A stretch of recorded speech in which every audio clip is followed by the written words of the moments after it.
Hello. For this first talk after Thanksgiving 2021, we are focusing on the concept of gratitude as a spiritual practice. And first, I would like to join in gratitude with you, closing your eyes if that feels comfortable, taking a deep breath, and knowing the truth together. And that truth is that I am always divinely guided, held, surrounded by an infinite power and presence that I call infinite intelligence, divine mind. I know that this infinite intelligence permeates my being. It is existent in every cell. It is the very fiber of my being. And I know that it is also the intelligence that guides my footsteps, that breathes my body, that beats my heart. And I know that this intelligence cares for me, loves me, guides me, protects me. I know that I am always divinely guided, protected. I know that the totality of possibilities stretches out before me. I float in the ocean of life, and I know that I have so much to be grateful for in each and every moment. And as I stop and pause and allow my awareness to expand, I see the ways in which I am deeply and richly provided for, guided, held. And I understand that the abundance of the universe stretches out all around me. I know that my prosperity is my awareness of this abundance, and it is also my awareness that the source is always one source.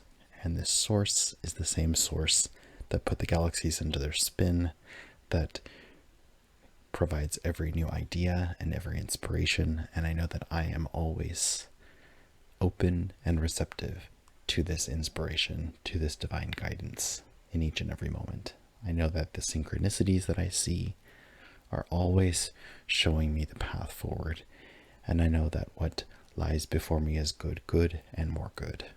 I am always opening my eyes, opening my ears to this divine guidance, knowing that it brings me together on this chessboard of life as my greatest good and highest joy.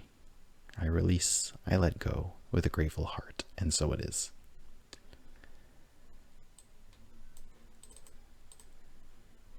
A talk on gratitude around the Thanksgiving holiday.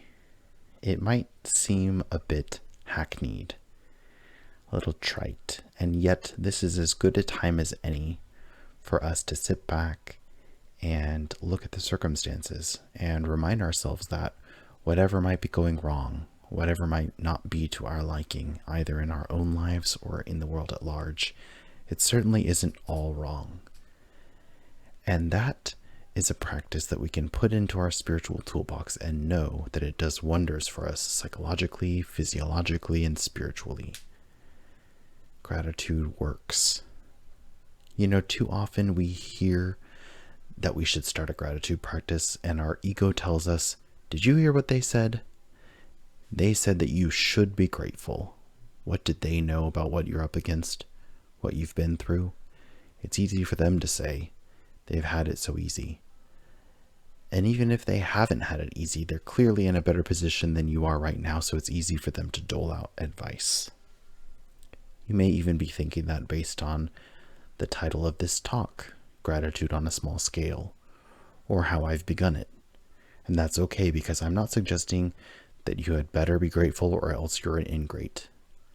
I'm not suggesting I know what you're up against or what you've got to face.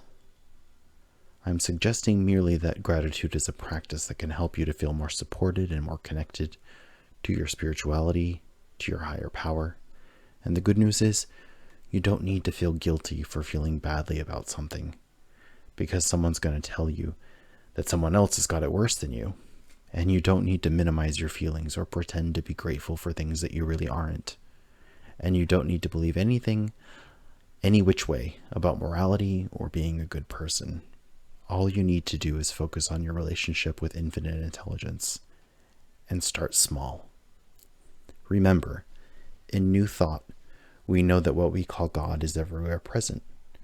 We know that God created everything out of itself and is therefore present within each and every form of life, because the very fiber of physical reality is made out of this same God stuff.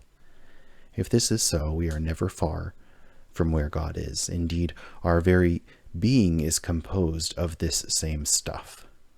And the infinite intelligence that created and continues to create new cells in our bodies and continues to power the many countless processes and interactions within our bodies and within our daily lives, and indeed in the world at large, is the same intelligence that breathes our lungs and beats our hearts. It is also the intelligence that we can count on to help us and guide us. When we realize that infinite intelligence is everywhere present and all-knowing, it becomes easier to begin to see the places and how this activity of infinite intelligence becomes something to be mindful of, and how gratitude can help us to feel more connected to its workings in the various places of our lives, and to feel absolutely supported and appreciative of it and for it. But what happens when we feel that starting a gratitude practice means stuffing down our feelings or ignoring how we really feel? Remember, when I began this talk, I was saying, you don't need to feel any which way. You don't need to try to feel gratitude for things that you're not grateful for, because that's often what we feel like when we hear, oh, you should start a gratitude practice. It's this notion that I have to fake it till I make it. And although I've given talks where I've suggested that sometimes we have to fake it till we make it, I'm not suggesting that we should lie to ourselves about our feelings. Rather, what do we do when the thought of thinking about what we're grateful for or of counting our blessing feels tantamount to ignoring difficult feelings? First, this usually means that we are misunderstanding how gratitude works and also what it means to have a gratitude practice. When we practice gratitude, it doesn't mean that we have to deny difficult emotions. Being grateful doesn't mean that we are aspiring to be a more acceptable person or that we're bad if we don't practice gratitude. Rather, we find that we can honor difficult emotions. We can honor the difficulties we face by acknowledging them. And at the same time, we can start with ourselves when we are grateful. You and I can be grateful to ourselves for choosing to begin a practice of gratitude. You and I can be grateful to ourselves for choosing to invest in a spiritual practice. You and I can choose to be grateful for making it this far in life through the wonderful times and the difficult ones. We can be grateful for infinite intelligence that resides within us and all around us. We can be grateful for the breath that sustains our life and the process of its coming in and out, even when we don't think about it. We can also be grateful for all of the life-supporting processes that you and I don't have to consciously keep track of in order to have them support us and keep us alive. We can be grateful to and for our bodies for all the marvelous things they do for us, even if there are difficulties therein, or even if we have pain or things we wish were different. In other words, you and I can have two different thoughts at once and can feel two different emotions at once, and we can absolutely practice being mindful and therefore grateful for stuff, lots of stuff. And the good news is we can start small. Starting with the small stuff is often the way to make great progress. Turning things over and over like a stone in your hand, you begin to see different facets of it. And then you come to realize that there are countless tiny things each day to be absolutely grateful for. And in doing so, you tune into the fact that you are absolutely supported and guided by the universe, by life itself. What we find when we start small is that we can be grateful for the little things, and it begins to feel natural because we build our awareness moment by moment, that it's all God in each and every moment, in all the little things that support our lives. Sometimes it's the little things that can ground us in the moment, and the certainty that we are embraced and supported by a power and a presence that loves us and cares for us. If you have a difficult emotion, if something seems to be eating away at you, you can recognize and sit with those emotions. That's how we honor them. We can journal about them. We can thank ourselves for recognizing the emotions as they come up and thank the emotions themselves for helping us to tune into how we're feeling in the moment. We can thank ourselves for taking the time to feel through difficult emotions, and then we can come back to thanking infinite intelligence for keeping us connected, for the breath that keeps us grounded in the moment. You see, this isn't an either-or proposition. You can absolutely learn what gratitude looks like in the midst of difficult emotions. You can come to appreciate and understand the little things that support you and keep you abundantly provided for, even in the midst of difficulty. And gratitude grows. The more you become aware of the little things, the more readily the bigger things come into view. They become things that feel like they could be something that you're grateful for. Try it. We can try it this week, keeping a journal of 3 things each day that we're grateful for. Take a few moments to close your eyes and contemplate what you're grateful for and why. Write down your impressions, and don't worry if you end up writing down and contemplating the exact same things sometimes, even every day. It's not about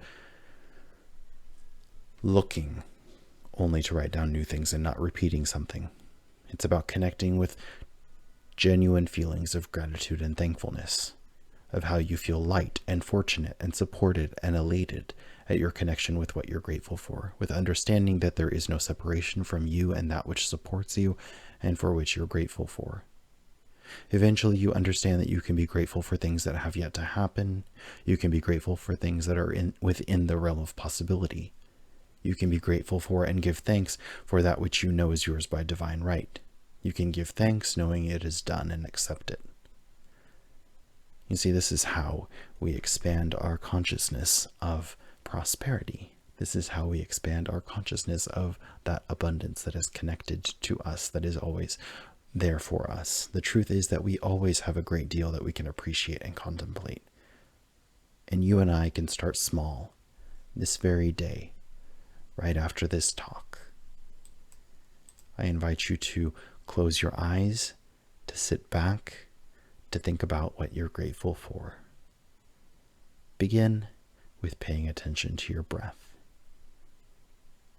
Pay attention to how your breath supports your life, and give thanks to it and for it. It may seem like such a little thing. It may seem like such a simple thing, but the truth is that the most profound things are often the simplest. The ones that are there for us, we simply take it for granted. It becomes very difficult to see it, to appreciate it, to be aware of it. And so therefore those things that are closest to us, those things that are most nuanced in fact, those things that are closest to us that become almost invisible because they are so significant. That's the paradox. They are significant because they are so intricately bound, inextricably bound to our being alive and vital, are the things that we tend not to be able to see the quickest. But the truth is that if we raise our awareness of these things, if we become aware of them moment to moment, they become the things that we can absolutely be grateful for all the time, the things that we can go back to. Those are the things that anchor us into the present moment. Those are the things that ground us in this attitude of gratitude. And I know that, again, that is kind of a trite saying, but the truth is that that is what we're cultivating. It's something that we can cultivate, and what we focus our attention on grows. We know this. And the better we get at appreciating those small things, then we can begin to be genuinely appreciative of the greater things. And also the mundane things, the things that, again, we may have difficulty seeing. Did your car start today? Did you have food to be able to eat today? Did you have running water that came out of the tap? Did you have indoor plumbing? And all sorts of other things that we can choose to be grateful for if we're ready. And we don't need to push it.